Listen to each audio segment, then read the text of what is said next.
som sara mi mang lo piang in kan runa o min ti lim nge chun le zua chin lai len rua lo nau te do yang kan do ma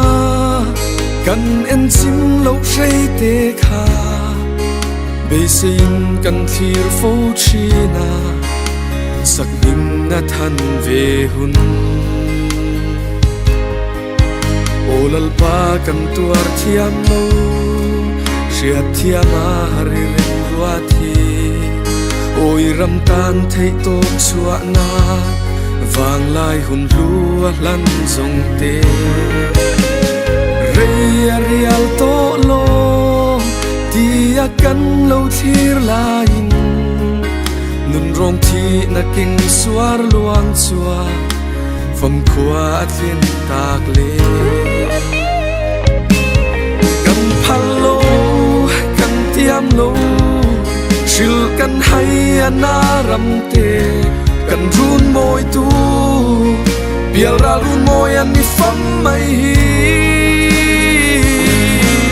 thei se til din se kan nuang nge ilen rua lung tu song ten ma se khua nu ruat dan zo rua la ni si lo mo ngai chung hian su nu kan chui le chi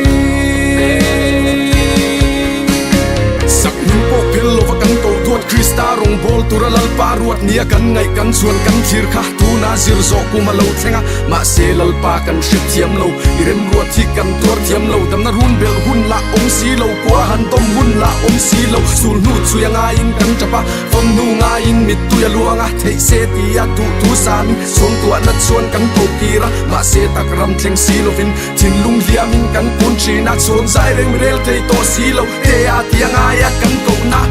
min pui ro lal pa tha phong zun ngai hian min man kan tha min mang ro lal pa tia in lan chin en ro ifa I graduate tir hun mu kan na iram san chin a shil mu kan sak a hun lo alanga ma bak tinge heti mai ya I roi tak lal pa an na kan tor thiam lo ni tin hian kan ngai bang lo an ka chon lo min liam san tak thei se voi khat dal biak kan chak nun lui nga in kan thir thalak su nu chuya tapin kan bak ko kir kan nuam kan lim lai hun ma se rem to si lo tin lai min run kan phalo kan tiam lo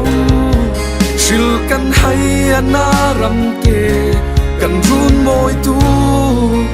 bial ra run moi an ni fam mai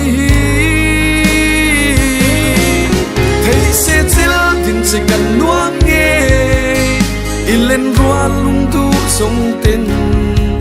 ma se khua nu ruat dan zo rua la ni si lo mo ngai chung hian su nu kan chui le chi nang zong ring nun hu piang choni